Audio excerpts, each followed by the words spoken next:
Hey everyone, my name's Colton, and today I'll be showing you how to use our O2Travel oxygen tank regulator. Ideal for travel, the regulator can be used with any Bernzomatic oxygen tank, which can easily be found at local home improvement stores such as Lowe's and Home Depot. Through our research and testing, we found that the oxygen purity is equivalent to the purity of industrial and prescribed oxygen tanks. To use this regulator, you'll first make sure that the flow rate at the top of the regulator is set to 0.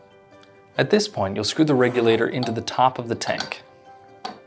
This regulator is attached by rotating it counterclockwise, and as you tighten it, you'll see the pressure needle on the regulator's face jump to pressure.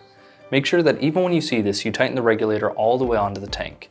At this point, you can set your flow rate to whichever speed you would like to use your ozone equipment.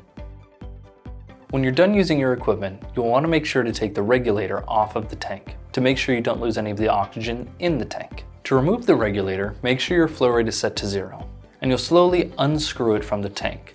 If you go a bit too quick, you may hear a pop, which is totally normal, and once it's off, you're ready for the next time you use it. Thanks for watching. Check out our other YouTube videos for more information, and be sure to follow us on social media. Make sure to hit that like and subscribe button and hit that notification bell for future videos.